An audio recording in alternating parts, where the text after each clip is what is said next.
अस्सलाम वालेकुम, क्या हाल चाल? उम्मीद करते हैं कि आप खैरियत से होंगे। हमेशा खुश रहें, हंसते और मुस्कुराते रहें और इसी तरह में अपना प्यार दिखाते रहें। बिल्कुल जी, मेरा नाम मुअज्जम अली, मैं तारिक महमूद, मैं मोहम्मद यूसुफ। मैं मोहम्मद याकूब। तो आज हम जिस वीडियो पर रिएक्ट करने जा रहे हैं, वीडियो का टाइटल है भारत पाकिस्तान फिजा खान इंडिया। तो इंडिया पाकिस्तान का जो मैच हुआ है भाई साहब, भारत पाकिस्तान इंडिया यानी कि मैच हुआ है।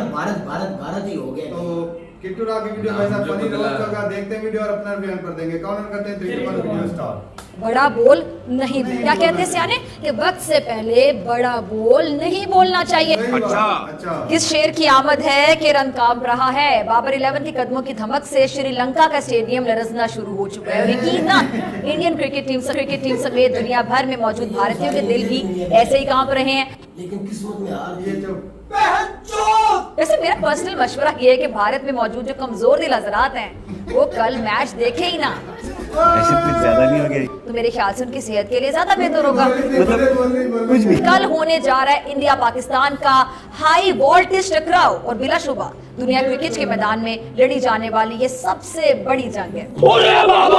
अच्छा, 2019 के वर्ल्ड कप के बाद ये पहला आप कह लें कि हाई ऑक्टेन मार्का है जिसमें दोनों टीमें आंखों में आंखें डाले आमने सामने होंगी और रिवायती तौर पर पाकिस्तानी बॉलर्स और इंडियन बल्लेबाजों की जंग रही है। लेकिन इस बार भारत का मुकाबला न सिर्फ शाहीन अफरीदी, हारिस रऊफ और नसीम शाह के तूफानी, हम कह सकते हैं कि तूफानी पेस अटैक से होगा, बल्कि वर्ल्ड नंबर 1 ओडीआई बल्लेबाज और पाकिस्तान की शान तुम्हारे पाकिस्तान की माँ बहन कप्तान बाबर आजम की जारहाना फॉर्म से भी इनका मुकाबला है। The next day. शायद ज्यादा जो खतरनाक बात है वो यहाँ पर ये है, धुआंधार इनिंग खत्म होने के कोई आसार नहीं है। इंडिया ने पाकिस्तान को अब शिकस्त दे दी है। भारत ने मेरे पास उनके लिए सिर्फ एक शब्द है। फिजा सूजी है सूजी। हलवा पकाएं।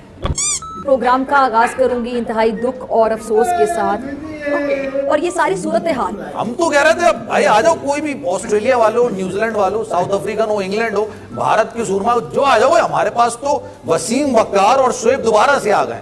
यार ये 337 रन का टारगेट दे दिया है, ये किसकी गलती की वजह से हुआ है? पाकिस्तान की कप्तानी सही नहीं थी, बॉलिंग सही नहीं थी, 2 विकेट ली हमने, सिर्फ आखिर में भी आउट नहीं कर सके जब वो बिल्कुल आंखें बंद करके घुमा रहे थे। लानत है तुम लोग पे, लानत। भाई आप ये कह सकते हैं कि एक ये बुरा दिन था और मुसलसल वेट कर रहे थे और नेचुरली थोड़ा सा प्रेशर भी था पाकिस्तान का फेवरेट होने का। लेकिन मेरी याद समझ में ये नहीं आई कि बाबर आजम साहब को देखे, वही बात हम 2-3 दिन से कह रहे थे कि आपके पास एक स्पेशलिस्ट ये होना चाहिए था, स्पिनर होना चाहिए था। दूसरी बात है कि हारिस रऊफ का इतनी देर में मैच शुरू होने से सिर्फ चंद मिनट पहले ये बताया गया कि जनाब वो इंजरी का शिकार हो गई, हैमस्ट्रिंग हो गई है और किस टाइप की हैमस्ट्रिंग हो गई है, कुछ समझ में नहीं आया। उसके बाद ये भी समझ में नहीं आया कि नसीम शाह को क्या प्रॉब्लम ऐसी हुई, क्या रिस्क में ऐसा मसला हो गया कि वो फील्ड से बाहर चले गए। तमाम ही बॉलर्स ऑफ कलर नजर आए। 79 तकरीबन 80 के करीब शाहीन शाह अफरीदी ने रन दे दिया। तो कुछ समझ में नहीं आया कि किस टाइप की बॉलिंग की उन्होंने। और सबसे बड़ी बात कप्तानी की बात यह है कि आप ये देखिए कि जो इंडियन बॉलिंग कर रहे हैं बुमराह और सिराज, तो 2 स्लिप के साथ कर रहे हैं। हमारे जो कप्तान साहब हैं उन्होंने एक स्लिप भी नहीं दी, एक स्लिप भी। और वहां भी इकबाल साहब, मैं कल से इस बात पे रो रहा हूं कि आपके पास हारिस रऊफ अटैकिंग बॉलर जो आपको शुरू के 3 ओवर्स में विकेट निकाल के देता है और उसकी विकेटें इस तरह की होती हैं, तो बोल्ड मारता है या कॉट बिहाइंड होता है, स्लिप पे जाता है। उसमें उन्होंने स्लिप ही नहीं ली हुई क्योंकि दूसरी तरफ से जो अशरफ साहब बॉलिंग कर रहे थे उनके पास भी स्लिप नहीं थी। हम बैकफुट पर आ गए थे सर। तो किसी ने लेने दी। देखिए अशरफ साहब को तो आप कुछ ब्लेम ना करें, इसलिए कि अशरफ शाह को जो लाया गया है फहीम अशरफ को, वो 3 मेजर बॉलर के सामने थे और वो उनको तो ऐसे स्टॉप बॉलर को इस्तेमाल करना था उन्होंने। और शादाब को की जगह मतलब एक नवाज को ड्रॉप करके वो लेके आए। लेकिन सारी बात ये कि पाकिस्तानी की बॉलिंग क्या ये थी कि भारत ने पाकिस्तान के खिलाफ सबसे बड़ा स्कोर सेटअप कर दिया। 233 थर्ड विकेट के लिए उन्होंने स्कोर कर दिया, थर्ड विकेट की पार्टनरशिप के लिए। आप ये देखिए विराट कोहली ने 13,000 रन बना दिए ओडीआई में और फिर ये इनकी 47वीं सेंचुरी थी, टेस्ट सेंचुरी थी। अब सिर्फ 2 सेंचुरी पीछे रह गए सचिन तेंदुलकर। पाकिस्तान की बॉलिंग में ना कोई निप थी, ना गेंद मूव हो रही थी, ना ही स्विंग हो रही थी, ना। और मेरी अपनी ख्याल है कि प्लेयर्स ने एफर्ट भी नहीं किया। नसीम शाह साहब जो थे, एक कैच गया था तो उन्होंने एफर्ट भी नहीं किया। उनके कमेंटेटर्स भी कह रहे थे कि ये इट्स वेरी सरप्राइजिंग। समझ अच्छा इकबाल साहब आपकी बात जरूर कटेगी, लेकिन मैं फिर ये बात ऑब्वियसली क्योंकि आप इतनी इंपॉर्टेंट बात कर रहे हैं जो मैं आपसे बात करना चाह रहा हूं ना, फिर ये मिस हो जाएगी। सर ये तमाम चीजें अपनी जगह पे हैं, जो आप खामियां गिनवा रहे हैं, तमाम चीजें अपनी जगह पे। एक बहुत बड़ी चीज शायद जिसको हम अभी तक समझ नहीं पा रहे, इंडियन टीम अभी तक, जब आज के मैच से पहले या कल के मैच से पहले आप कह लें, वो बैकफुट पर थी, उनका मोराल गिरा हुआ था। आप पिछला मैच देखें, रोहित शर्मा की आप बैटिंग स्टार्ट का आप देख लें किस तरह से वो बैटिंग कर रहे थे, इसके अलावा शुभमन गिल को आप देख लेते किस तरह से वो खेल रहे थे। ऐसा लग रहा था कि पाकिस्तानी टीम जिस तरह से खेला करती थी प्रेशर के अंदर, इंडियन टीम उस प्रेशर में थी। आपने उनका मोराल बूस्टअप कर दिया सर वर्ल्ड कप जाने से पहले। उन्होंने कहा हमने पाकिस्तान के खिलाफ 337 रन बना लिए, 357। देखिए ये हमारा ख्याल है और हम समझते हैं कि जनाब ये इंडियन ज्यादा ये है कि वो बहुत ज्यादा शो ऑफ नहीं करते।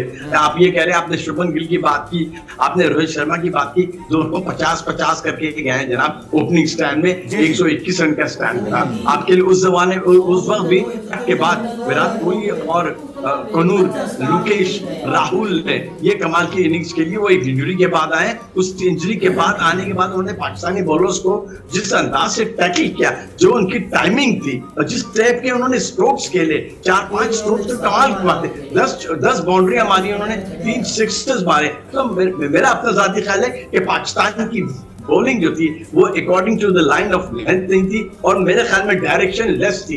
कैप्टन आखिरी के 10 ओवर जो थे वो ऐसा लग रहा था पाकिस्तान की टीम एक बिखरी हुई टीम नजर आ रही थी, बिल्कुल जिनके पास कोई डायरेक्शन नहीं था। बाबर आजम खुद भी उनके समझ में नहीं आ रहा था कि वो क्या करते। आप ये देखिए कि इफ्तिखार अहमद को वो लेके आए, तो इफ्तिखार अहमद से आप क्या एक्सपेक्ट करते हैं? वो उनको तो आपने एक चेंज ओवर के लिए लेके आए थे ना। यहाँ आपका एक्सपोज होता है कि आपके पास एक रियल मानों में एक ओरिजिनल स्पिनर होना चाहिए था। भाई अगर शादाब फेल हो गए थे तो वो ओरिजिनल स्पिनर होना चाहिए था। जब आप स्ट्रेंथ लेके जाते हैं, आप ये कहते हैं कि हमारे पास दुनिया की बेस्ट फास्ट बैटरी है, तो फास्ट पेसर्स है, तो उसके बाद तीसरे पेसर की जरूरत नहीं थी। With all due respect to Faheem Ashraf, आप ये देख लीजिए कि अब जो प्रेशर पाकिस्तान टीम पे पड़ा हुआ है, इसकी सारी जिम्मेदारी बॉलर पे है और कप्तान पे है और जिस टाइप की सिलेक्शन हुई है उस पे है। और ये मेरे ख्याल में पाकिस्तान जो फेवरेट था, यूनुस खान, इंजमामुल हक और उसके बाद मोहम्मद यूसुफ, ये आपके मिडिल ऑर्डर की जानती है। उस वक्त आपको ओपनिंग के लिए प्रॉब्लम्स होती थी कि भाई आपको ओपनर नहीं मिल पा रहा है, अच्छे ओपनर्स नहीं मिल पा रहे हैं, लेकिन आपका मिडिल ऑर्डर बड़ा स्ट्रॉन्ग किस्म का होता। उसके बाद आपके पास मिसबाहुल हक आ गए सर, उसके बाद मुझे नहीं काबिले जिक्र नाम जिसने आपको आके, जिस पर आप रिलाय करते, मिसबा पर हम रिलाय करते थे कि यार ये निकाल जाएगा मैच, या अगर 10 पे 3 आउट हो गए या 2 आउट हो गए तो कम से कम 250 रन का टारगेट तो दे ही देंगे, मिसबा टिक जाएंगे, ये पिच पर रुक जाएंगे। सर इसके अलावा आप अभी के मिडिल ऑर्डर पर आप ये रिलाय कर सकते हैं, और अगर नहीं कर सकते तो सर फिर 50 ओवर क्रिकेट खेलने की उनकी तो बनती नहीं है ना। फिर आप 20-20 तो खिला सकते हैं, लेकिन 50 ओवर का तो गेम अलग होता है। आपने कम से कम 20 से 30 ओवर मिडिल ऑर्डर को पिच पर गुजारने होते हैं सर। देखिए अब तक जो 33 मैचेस खेले हैं, अब तक जो 33 मैचेस बाबर आजम ने इस मैच से पहले एज ए कैप्टन खेले, उनमें से अगर मैं उनका रेशो देखता हूं तो 22 जीते हैं, वो 9 हारे, एक जो है वो गैर नतीजा रहा था। आपकी टीम की परफॉर्मेंस है आज, आपकी टीम आप शुरू से इस मैच में अगर बात करें, देखिए शाहीन शाह अफरीदी ने नए बॉल से इम्पैक्ट नहीं डाला तो बाकी जो 10 खिलाड़ी खेल रहे हैं वो टीम को नहीं खड़ा कर सकते। नसीम शाह का अच्छा स्पेल था, अनफॉर्चुनेट था। आपके ओवर कॉन्फिडेंट होने का अंदाजा आप इससे करेंगे जब आप मैदान में उतरे थे कि आप स्लिप के कैच की ट्राई के लिए नहीं जा रहे कि वो पकड़ लेगा। आप मकसद है जब मैच आप कोई लगा हुआ खेल रहे होते हैं, आपकी इंटेंसिटी ग्राउंड में होती है, इस तरह का कैच जाता है तो सेकंड स्लिप वाला भी कूदता है उस कैच के लिए, फर्स्ट स्लिप वाला भी कूदता है। यहाँ हम इंतजार कर रहे हैं कि कौन कैच पकड़ेगा। आप जरा मेंटल अप्रोच देखें, आप किस अप्रोच के साथ ग्राउंड में खड़े हुए, भाई हाथ से लगता आपने ट्राई की और ट्राई किया, सेकंड स्लिप वाले ने तो छोड़ दिया, उन्होंने कहा भाई आप पकड़े, हमारी तो हमारा गेम नहीं, हमारे जोन में नहीं है ये। मतलब बड़ी दिलचस्प सूरत हाल थी वो, जब आप जो इस कैच की बात आप रिलैक्स खेल रहे थे। वही जो कैच शाहीन शाह अफरीदी, क्योंकि वो पहली गेंद थी नसीम शाह की, शाहीन शाह अफरीदी 6 गेंदें करके जाके थर्ड मैन पे खड़े हुए थे, तो एक फास्ट बॉलर का सांस फूल रहा होता है। वो थोड़ा सा उनका स्टार्ट स्लो हुआ। ये हमारा थोड़ा अनफॉर्चुनेट था कि अगर वहां पे कोई हमारा अच्छा फील्डर खड़ा होता, फखर जमान, शादाब, कोई भी अगर वहां होता जो कैच शाहीन के पास ही गया जो 6 गेंदें करके गए थे, शायद वो उस कैच पे आगे जाके उसको पिक कर लेता क्योंकि वो फ्रेश होता। शाहीन 6 गेंदें कोई फास्ट बॉलर साजिद भाई ज्यादा बेहतर बताएंगे, जब वो करके जाता है उसकी सांस थोड़ी सी चल रही होती है और उसको अगली 2-3 गेंदें लगती हैं रिकवर होने में। नसीम शाह पहली गेंद पे लग गया शुभमान गिल का, वो आगे गिर गया। बाकी जो कैच गए रिजवान साहब फर्स्ट स्लिप में आ जाते हैं कैच पकड़ने के लिए और फिर रुक जाते हैं। कहने का मकसद है भाई तुम अगर जब आ ही गए हो तो तुम अटेम्प्ट करो जाके। हमने माजी के अंदर देखा है सेकंड स्लिप में भी विकेट कीपर कैच लेता है। इंटेंसिटी वो जो एक आप फोकस करके आते हैं ना कि इस मैच में मोइन खान थे, ये बड़े बेहतरीन किस्म के कीपर हुआ करते थे। सेकंड स्लिप पे जाके उन्होंने कैच पकड़ा। या तो आप उसको अटेम्प्ट करें या फिर अगर आपने स्लिप रखी हुई है तो फिर उस पर रिलाय करेंगे भाई आप पकड़ लो यार।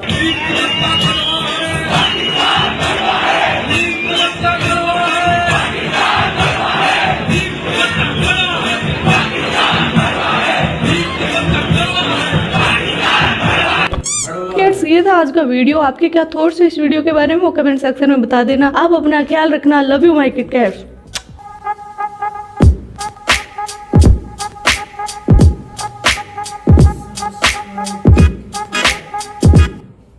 चलें जी, वीडियो खत्म हो गई है भाई साहब।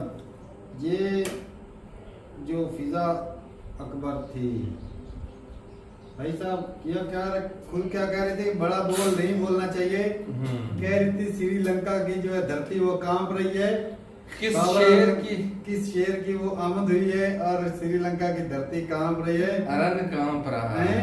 कि शेर की आमद है कि रन कांप रहा है, इस तरह करके बड़े अच्छा पहले आधा शेर पढ़ा, पहले खुद बोल रही है कि बड़े बोल नहीं बोलना, फिर बाद में खुद ही पलटी खा रही। हालात ही जज्बात ही चेंज हो गए, वो एकदम वक्त बदल गए, जज्बात बदल गए, हालात बदल गए, वो वाला सीन हो गया। बिल्कुल वही वाला हुआ। तो भाई खामियां तो थी जिसकी वजह से मैच हारे हैं भाई, और उसमें वो खामियां तो थी। फील्डिंग जब वो गिल का कैच आया था इन्होंने छोड़ दिया, मोशाइन अफरीदी ने छोड़ दिया, विराट कोहली का वो फील्डिंग भी बहुत नाकाम रही इनकी। सिर्फ और सिर्फ एक नसीम शाह जिसने कुछ अच्छी बॉलिंग की, कुछ कदर अच्छी की है दूसरी। क्यों उसने कुछ अच्छी बॉलिंग की, क्यों अच्छी की है? और क्या हुआ? सबसे अच्छी बॉलिंग किसने की तुझे पता है? किसने की बताओ। नसीम शाह ने की बॉलिंग। सबसे अच्छी बॉलिंग तो बोल रहा है ना अनफिट जिसको, हारिस रऊफ, उसने सबसे अच्छी बॉलिंग की। वो तो हारिस रऊफ ने तो विकेट भी कोई ली, वो तो ली है, सबसे कम स्कोर उसको लगे, लेकिन वो बाहर बैठ गया ना, पता उसकी मुझे समझ नहीं आई। वो 5 ओवर में सबसे कम इकोनॉमी के हिसाब से उसने जो ओवर डाले उसके है। तू बोल रहा सबसे ज्यादा नसीम शाह ने लास्ट टिकर ओवर किए, इसलिए मैं बोल रहा हूं भाई साहब। उसने 5 कराए लेकिन उसने स्कोर नहीं दिए। और विराट कोहली और केएल राहुल को ऊपर भी वो करता रहा, नसीम शाह अच्छे ओवर निकालता रहा, इसीलिए मैं कह रहा हूँ वो बाहर बैठ गए थे। 4 ओवर के 6 ना तो प्रैक्टिस की है ना कुछ, मुझे समझ नहीं आ रही वो बंदा क्यों नहीं खेला, या खिलाया नहीं गया या नहीं खेला, इसकी वजह है। जब ट्रेनिंग नहीं करते तो वो अनफिट रहेंगे। फिर वो 12 छोड़े की ट्रेनिंग कहाँ करनी थी? और यार उसने 5 ओवर डाले, उस 5 ओवर में उसने बहुत कम स्कोर दिए। कितने लगे थे ये भी तो बता। मैं तो कहता 20 के 22 लगे। बरअल्लाह नहीं 20-22 दिन, मैं तो कहता 18 भी नहीं उसको लगे। 4 के हिसाब से उसने की है। और तो फिर कम है। अगर वो शेख शाह को कितने लगे पता है? 80, एक या 2 कम है 80 में से। शदाब खां को भी इतने 10 ओवर में लगे। 80 स्कोर भी तो काफी है भाई। 10 ओवर उसकी वजह से हारिस रऊफ की वजह से ही तो ओवर देने पड़े इनको, चाचे को। चलो जिसको तू उसको अनफिट बोल रहा है, नया लड़का जो है क्या उसका नाम है, इस तरह का है जो, और नहीं एक और है फहीम अशरफ। इन दोनों की पिटाई होगी उसकी जगह पे अगर वो 10 ओवर करा ले। यार आपके जो सीनियर पर्सन एंकर बोल रहे थे ना इनको स्पिनर खिलाना चाहिए। स्पिनर तो शदाब का काम था। शदाब यार अगर उसके साथ इमाद वसीम को होना लाजमी था। अच्छा अगर जब मिलकर खेले तो फिर अच्छा खेलते हैं, अलग अलग हो जाए तो फिर नहीं खेलते। आपके कहने का मतलब है क्या मिलके कैसे? तू बोल रहा है ना वो इमाद वसीम को खिला ही नहीं तो ले ही नहीं गए। तो यही तो तू तेरा कहने का मतलब अगर वो होता तो फिर शादाब खान ने अच्छा खेलना था, अच्छी बॉलिंग करनी थी। भाई अगर एक फास्ट बॉलर अच्छी बॉलिंग कर रहा है, दूसरा भी फास्ट बॉलर वो किधर है यार? एक बात बता रहा हूँ स्पिनर है वो यार, एक बात बता रहा हूँ तुझे, सुन से लिया था भाई। एक बॉल पहले बॉल चलो शहीन ने किया, अच्छा ओवर नहीं किया, विकेट निकल गई। दूसरे अगर कोई बॉल नसीम शाह था वो भी अच्छी करेगा। अगर इसी तरफ स्पिन आता है वो अच्छी कर जाए, मैडन करता है बॉलिंग अच्छी कर, विकेट लेता है, ऊपर आने वाला भी अच्छी कर जाता है, उसका ऊपर प्रेशर बन जाता है बैट्समैन पे। इमाम इसको जो स्कोर ला रहे थे शनाब को, अगर वो अच्छा और होता तो शायद उसे अच्छी कर जाता। स्पिनर तो यार इत्तेफाक ने कभी बॉलिंग की नहीं, वो बॉलर स्पिन नहीं है, वो तो सिर्फ एक बैट्समैन के तौर पे खिलाया हुआ है। वो भाई साहब बॉलिंग भी करता और मामा कभी भी उसने बॉलिंग नहीं, कभी हो तो उसको 2-3 ओवर दे देते हैं, वो पक्का बॉलर नहीं है। फिर इन्होंने सीरियस ही नहीं मैच को लिया, ये बताओ यार वो पक्का बैट्समैन है 5वां। तो क्या किया बैट्समैन आकर उसने? नहीं खेला ना उसने, नहीं खेल हो सका उससे। मैं ये बोलकर पहले इंडिया के सामने भाई साहब ये प्रेशर ले जाते हैं, ये आपको मानना पड़ेगा। भाई इंडिया भी पाकिस्तान का प्रेशर इंडिया का कभी तो किसी टीम का नहीं प्रेशर लेता। भाई सारी दुनिया से पूछ रहे जितना प्रेशर पाकिस्तान का इंडिया का होता है उतना इंडिया का ओवरऑल जो ऑब्जर्व किया है ना, पाकिस्तान हमेशा इंडिया से प्रेशर लेता है। वर्ल्ड कप का मैच है, अब वर्ल्ड कप का मैच आ रहे हैं अहमदाबाद गुजरात में, सारी दुनिया का जो मैच है ना सबकी नजरें ये मौजूदा सूरत पर भाई साहब तबसरा करो, वो तो बात की बात देखी जाएगी। वो यार तू बात नजदीक ना लगाई कर, जितना प्रेशर पाकिस्तान का इंडिया पे होता है पूरी दुनिया का नहीं होता, और इंडिया का जितना पाकिस्तान का होता है पूरी दुनिया का नहीं पाकिस्तान का होता। नींद भी नहीं आती होगी तो दोनों टीमों के साथ ही ऐसा होता है, दोनों टीमों के साथ ही, उधर जलजिला आ गया था, भूकंप, दोनों कंट्री के साथ ही ऐसा होता है। आजम और इसके जो शहीद है, शहीद की जिस तरह से धुलाई की है ना, वैसे जो हमने सोचा था ना, यकीन मैंने ऐसा नहीं सोचा था कि इतना गंदा होके आ रहे हैं। मैं तो खुद नहीं मान सकता, मुझे तो यकीन है। मैं तो भाई साहब मैंने तो खुद टीवी बंद कर दिया जब बारिश हुई, मैं तो दुआ कर रहा था कि बारिश ही लगी रहे, मैच हुई ना, क्योंकि इतना ज्यादा स्कोर था। हकीकत बात है, जब मैंने मोबाइल के ऊपर मैच देखा तो पाकिस्तान इतनी बड़ी लीड से हार गया। मैंने 10-11 बजे देखा तारक तो करीब ही गिर जाता, कहता है राह की साजिश, अमेरिका की बहुत सीधे सीधे अमेरिका आजकल एक ही थाली के चट्टे बट्टे हैं। वो वैसा राह और अमेरिका कहता है नहीं भाई नहीं, कोई साजिश नहीं, साजिश है कि नहीं? वो साजिश है इसमें, कोई साजिश नहीं, सिर्फ पाकिस्तान का बैड लक के पाकिस्तान की, इसके अलावा कुछ नहीं। या मेरे लिए इनको नीयतें खराब है। पाकिस्तान को इस हार से सीखना चाहिए, आगे वाले मैच में इसका जवाब देना चाहिए। असल में साजिश पति की उनके साइंसदानों ने भाई साहब बारिश रोक दी थी, अगर बारिश लग रही थी हो सकता है ड्रा हो जाता, उन्होंने पता नहीं क्या किया, बारिश हुई नहीं है, हालांकि पहले बारिश होती रही थी। हालांकि उनके पास वो टेक्नोलॉजी भी है खुद ब खुद बारिश कराने वाली। ये तो दुबई में सुना था कि वो इंडिया के पास भी है, चाइना के पास भी है। इसका मतलब है ये पहले खुद करवाते इंडिया के हैं। पास वो तो टेक्नोलॉजी ने बारिश लेकर आने में एक होती बारिश को ना बारिश हो ही ना, इंडिया के पास अब वो टेक्नोलॉजी भी है। क्या वो आसमान पे ऐसा कुछ तरपाल वगैरह लगा लेते हैं, बारिश नहीं आती, ऐसी कोई चीज नीचे लगा लेते आसमान के? नहीं, बारिश लाने वाली तो टेक्नोलॉजी, रोकने वाली तो नहीं है भाई साहब। रोकी है इंडिया ने तभी जीता है, ये नया आफत साइंसदान है भाई, जो बारिश रोक लेता है। आपके मुल्क में इस तरह का कोई साइंसदान हो तो बता देना जो बारिश ही रोक लेता है। क्या और भविष्यवाणी भाई कमाल की करता है, कहता है वही टीम जीतेगी जो अच्छा खेलेगा। हाँ। भाई साहब आखिरकार जीत किसकी होती है? खेल की होती है। पूरी दुनिया के अगर तो ऐसा जो अच्छा खेलेगा वही जीतेगा, पाकिस्तान अच्छा नहीं खेला नहीं जीता। मैं कहता हूं बारिश आती है जो पानी आता है, बारिश से फिर तेजाब आना है, पानी आना है, ऐसी भविष्यवाणी जो अच्छा खेलेगा वो जीतेगा ही। तुम लोगों का कहना सिर्फ पाकिस्तान जीतेगा, किस वजह को लेकर? शहीन शाह, हारिस रऊफ है, शादाब, वो नहीं मामा, हमारा ये वजह आपको लेकर इस वजह से टीम हमारी है, हम इसीलिए कहते हैं हमारी टीम जीते, हम अपने लिए खुशी तो होती है। वो इंडिया ने वो अपनी टीम के लिए दुआ करते हैं। आज इंडिया जीता है ना, उनको कितनी बड़ी खुशी हुई, एंजॉय कर रहे हैं। लेकिन हमारी दुआ का फिर उल्टा असर पड़ गया है, उल्टा ही हो गया, वो इंडिया जीत गया है, हमारी दुआ कबूल नहीं हुई। मेरा भाई एक ही सवाल है, कभी तुमने आप लोगों ने ऐसी भविष्यवाणी सुनी हो जो मौजम ने कर दिया है कभी भी नहीं सुनी यकीन माने मैंने ऐसी नहीं सुनी। कोई साइंसदान सारे साइंसदान जो एनालिस्ट हैं वो यार सब जो करके बैठ अच्छा गए। खेलेगा वही भाई जीतता है ऐसी भाई भविष्यवाणी साहब। पक्की नहीं याद तो ये कहता तो पक्की कभी ये गलत तो हो नहीं खेल के सकती। नहीं हो वो तो कहता था ये मतलब इसमें नजर ही कुछ नहीं आता, ये आफत है। मैं समझता था ये तो फ्यूचर पर इसकी नजरें हैं। इतनी लंबी सोच भाई सर साहब। पाकिस्तान के मुस्तकबिल में आने वाले वक्त में मैं बता देगा, थोड़ी पेशेंस बता रहा हूँ भाई साहब, जिस हिसाब से मेहनत कर रहे हैं उस हिसाब से हमें सिला मिल रहा है। और नहीं आने वाले वक्त में इससे भी बुरा होगा। आने वाले वक्त की बोल रहा हूँ। अच्छा आने वाले वक्त में बता, अगर इंडिया पाकिस्तान का फाइनल मैच होता कौन जीतेगा? कौन जीतेगा? बता। अब अगर फाइनल इन दोनों का होता है पहली बात तो ये है अगर श्रीलंका से पिछाड़ दिया गया इनको तो फाइनल वो यार हम कह रहे हैं, नहीं मिलेगा। हम कह रहे हैं अगर वो जीत जाते हैं तो उधर ही भाई साहब जो अच्छा खेलेगा, ले भाई को नहीं कर सकता है। जो मेहनत ज्यादा करता हमसे है, पूछो जो हमसे पूछो मेहनत भाई। ज्यादा करेगा भाई साहब क्या उसकी पाकिस्तान की मेहनत का टीम मेहनत फल नहीं उसको करेगी? जरूर मिलेगा। क्या पाकिस्तान टीम मेहनत नहीं करती? देख रही है मेरे जिस तरह उन्होंने की है, अच्छा। इस हिसाब से भेजा ऐसी भविष्यवाणी की जा सकती है। भाई अगर इंडिया के बारे में कुछ भी पेशेंट कोई करानी हो ना तो ये बंदा बहुत अच्छा अच्छा योगी है। जीतेगा या दूसरा मोदी जीतेगा या राहुल गांधी जो जीतेगा? काम अच्छे करता है वही जीतेगा, बहुत जो अच्छा बंदा है काम यार। अच्छे करेगा। तारा बात कर ले इसकी, ये जिसने अच्छे करके बात कर ले दिखाई इसकी है। भाई। गुरुजी आपका चरण किधर है? चरण मुझे पता है तुम्हारे ऊपर ही रहते हैं।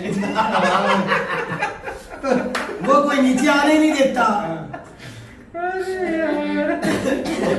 आज तो मौसम की वाट लगी। तो ठीक है भाई, अपनी राय जरूर बताइएगा कमेंट सेक्शन में।